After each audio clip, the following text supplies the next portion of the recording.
Okay. My name is Kevin Mahone. I'm 49, gonna be 50.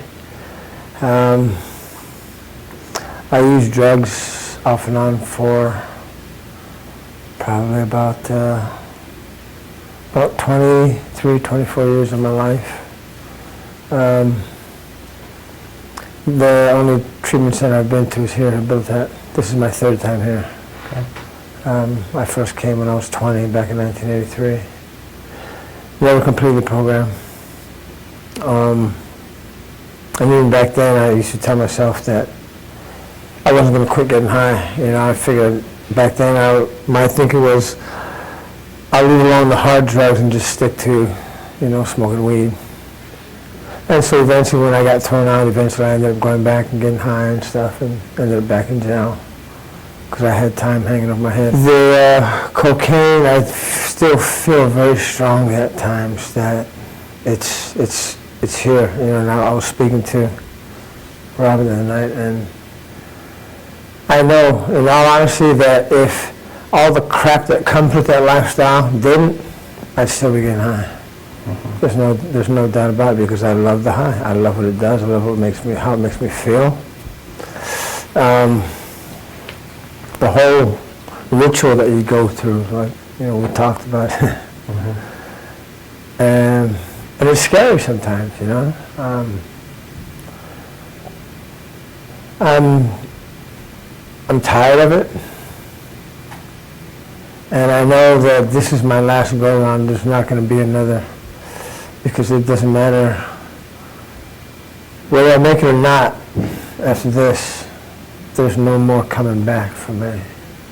And I know this is like do or die for me, because I know if I go back to that, I more than likely will get to the point where I'll end up killing myself over it, behind it, because that's what I tried to do this last round. I mean, I literally used to just smoke so much dope that I would just pray that that next hit would just kill me. And it never did. As you can see, I'm here. I was speaking to this lady and telling her that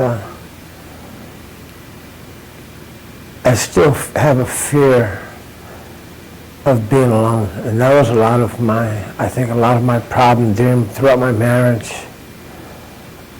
And I stayed in my marriage way too long.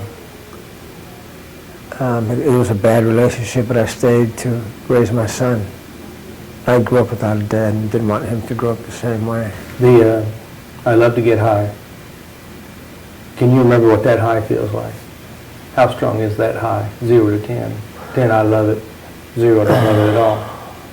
At different times, depending on the mood I'm in, I guess, you know, mm-hmm. How good or how bad I'm feeling. Right. It could be as strong as a 9 or 10, yeah. You know.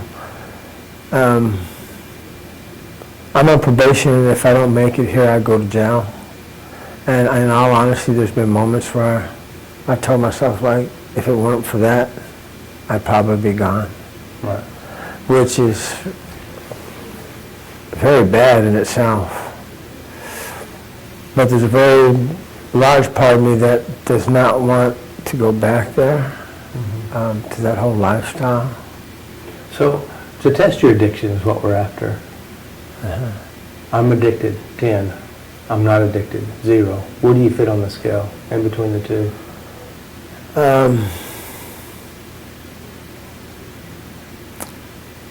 Overall, I would probably say at least it's maybe a 7. Okay. Are you addicted? Me? Yeah. No. No, I'm not addicted. What? I know I'm not addicted. It's somewhat appalling, just even thinking about it. Just, ugh. All right, so I have another question for you. That means a 0, no addiction, or 10, I'm highly addicted? I'm not addicted. I'd have to say less than 0. All right, very good. I mean, really. So 7. You feel the addiction at 7 level? I know it's still there. I know it's still in me. And how do you know it's in you? I guess because sometimes the feelings are just so overwhelming. The feeling? You know? Is there certain times and places you feel the feelings? No, I think it's more the moods. Emotions? Yeah. So you think honestly, if the emotions, the rejections, the abandonment, the loneliness, the hurt and the pain, if it weren't there, would you be addicted?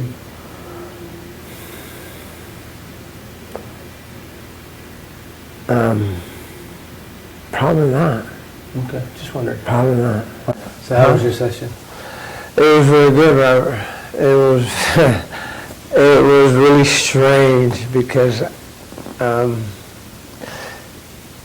like I was telling Debbie, my brother was killed 25 years ago, and I thought I had worked through these things behind it, you know, and there were things there that I never realized. I had no idea were there that affected me, and it felt really good, you know. At one point I got really dizzy and lightheaded because it was just like something coming off of me, coming out of me, just from here, and this whole area just felt light and relaxed, at ease. It was cool. Big burden lifted. Yeah, and it's so strange because I had no clue that it even existed. Right. You know? Because that was my best friend. You know, my brother and I were best friends growing up then. I had found out who the guys are that killed my brother in 1989, and I actually went out one night crazy and went looking for the guys and never found them, thank God. And but I had a lot of anger behind it for many, many years to come, and I guess maybe I just got used to bearing it for so long, you know? I didn't know that those feelings were still there. And it wasn't so much anger towards the guys that killed my brother, but it was more towards me, which, God, I thought I had forgiven myself because I used to do different things. I used to write letters to my brother, you know, and I'd read them, and it would make me feel better. But apparently it didn't do enough. And now I feel an inner peace.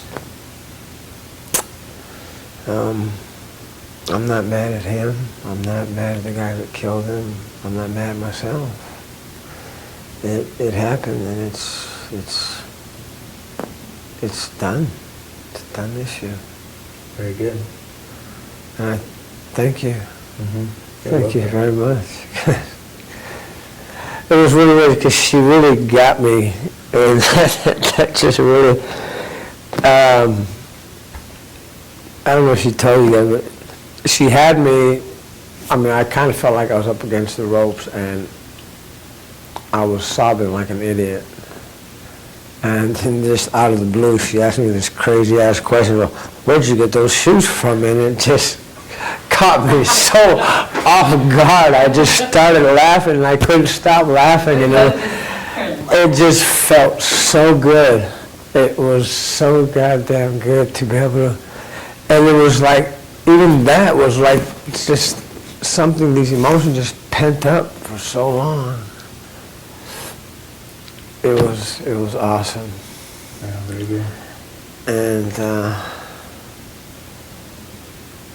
I think I'm getting better. I think I am. You know, I'm really grateful for you and everybody here. All right, so we've got another test for you. Okay. I don't know how to do your drug. I honestly don't know much about it. Uh-huh. And I want to test your addiction level. And what I'd like you to do with your hands, as if the drug is right here in front of you. And what I want you to do is I want you to move your hands. I want you to pretend like you got it here. Walk to it, get your hit, and see how strong the addiction level is. Okay. All right, go ahead.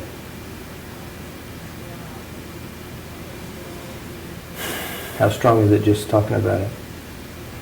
Not very. All right, go ahead and do it with your hands. Show me what you're doing, tell me what you're doing. Okay.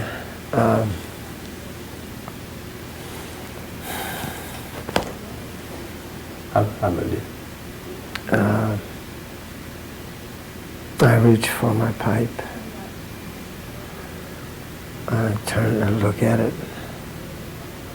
Make sure I have the right amount of screen in there and that it's not burned too badly.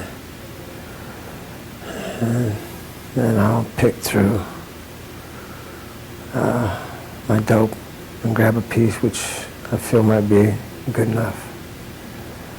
Stick it in it. I'll hold it up, look at it, decide whether or not that's enough or if it's too much. I'll take my lighter and I'll heat it up, melt it, watch it drip down to the screen, and then I roll it in my fingers, let it cool for a minute. Now as you're doing this, can you feel any emotions or feelings or sensations, your heart beating, anything? A little bit of my heart beating. Just a little. It's not, I don't know, it's not real strong. All right, keep going.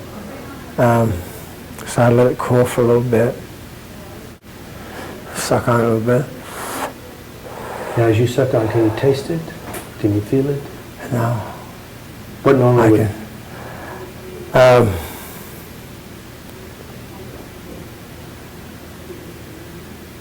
I can definitely feel it in my hand now. It's there. I feel it in your mind? In my head. How strong is the addiction now? Not very. Okay. It's kind of strange. All right, so I have another exercise for you. Okay. You have it in front of you. I want you to move your hands and do whatever they do to get high. And can you find any addiction feelings there now? No. No, there's The little... that, no, it doesn't bother me. I don't feel nothing. It doesn't make me feel like, well, it's not even kicking up any emotion as far as what it used to be like or how I used to enjoy it. It's not, it has no effect. And you know what the high feels like. You suck it in, something happens in your body. What's the first thing you notice that happens?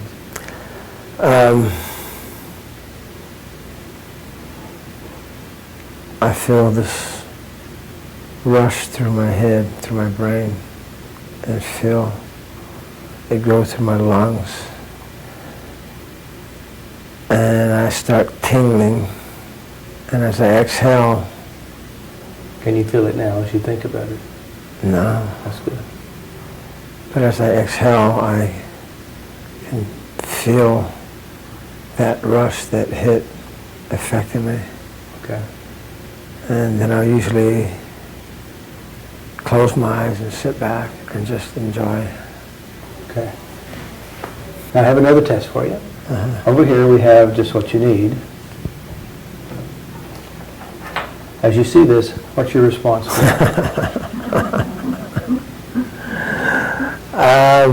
How strong is it? Wow. 0 to 10. 10 really strong. I don't know, maybe 3 or 4. Oh, really? I find it more amusing than anything at this point, right now. All right, good. I wasn't into that. That I would do. Any reaction to it? How strong is the reaction? Not very. All right, good. So do you know what it feels to be high? So you probably use this here then, didn't you? Use something like that? Yeah. What does that do for you? Nothing. It's like kind of disgusting, really. It definitely is. So, It's actually pretty sickening that I actually use them damn things. very good. It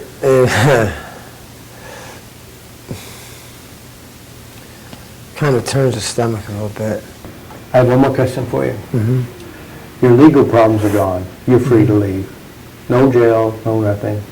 And as you walk out, there's a truck filled with all the drugs you could ever use in an entire lifetime. Oh, God. The guy throws you the keys. He gives you the title of the truck. What do? Throw the keys away and run like hell. All right. I would, at this point, I would not go near that truck. That's good. Very good. Very good. Are you trying to be I'd probably get, Are you trying to be politically correct? no, I'd probably get pissed off that the guy, I might be getting set up or something. No, honestly, I'm, I have another scenario for you. okay. There's nobody. It's just you. No friends. Nobody to talk to. Only you. And there's the pipe. There's the dope. What do you do?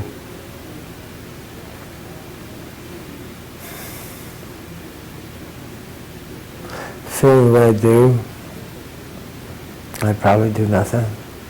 I don't know. Honestly, I don't want to find out. Okay. Now the reason why we're testing is that you're getting ready to have a session, and when you come back, we might test you again. And I'm very curious to see what happens. Your legal problems are gone. They're completely gone. You're free to leave. You walk out the door, you're out there in the world, and somebody with a truck full of all the drugs you could ever have, ever use, or ever sell, and throws you the keys, you give you title of the truck, what do? Throw the keys back out. Get the hell away from me. I don't know. I don't want none. I don't want no part of it. I want my life back. I like being who I am. I don't like that person. Yeah. So 10 years from now, what does your life look like now? 10 years from now. I'm going to be happy. I might not be in this country, but I'm definitely going to be happy doing something that I want to do. What are you going to be doing? I haven't found that out yet. I know in the next 3 to 5 years I'll be back in the States and probably driving a truck across the country. Yeah. I know when you first seen or heard of this Faster EFT, what was your thoughts when you very first saw it? I thought, honestly, you want me to be honest with you? absolute truthful. I thought you were some crazy-ass redneck, Robert. No shit. I was like, man, who's freaking redneck? Come on, who's he kidding, man? I mean, that's what I thought, man. I lived in the South. I know a lot of Southerners, man. You know, I love living in the South. I love it there. And I said, yeah, this one crazy-ass redneck right here. But no, I didn't. Honestly, I thought it was full of shit, to be honest. You know, I was like, well. So I prejudged it, and then I wasn't going to do this unless I could open my mind to this, and Robin helped me to get to that point, just from talking to me about it, you know. Because I like to think I'm an pretty open-minded person, but I know I was wrong. I prejudged this whole thing. Just thought it was like some kind of whack job, wacky dude trying to make money. Never scam is what I thought it was. And I apologize for prejudging you and what you do that way, because that was totally unfair. But I'm sure I'm not the first person to do that, and I won't be the last, but I'll tell you, I thought you were a whack, man. But I realized how dead wrong I was, and I feel like an idiot for doing that, because I'm not usually so judgmental. You know, I usually will read a book and not just judge it by its cover. You know, but yeah, I was wrong. So did it change your life? I feel a change. It definitely changed. Yeah, there's a change, all right.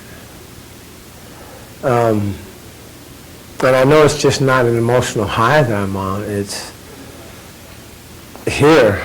I can feel it here. I can sense it here in my thinking. And emotions that do come up are different. I feel differently about certain things, and some things that used to bother me don't bother me. I never thought I'd be saying these kind of things, and it's kind of weird. It kind of trips me out too. It's like, who's this? There's like a freaking alien inside me making me say these things or something. But this is good. Good job. Very proud I of feel you. really good. I feel so damn good.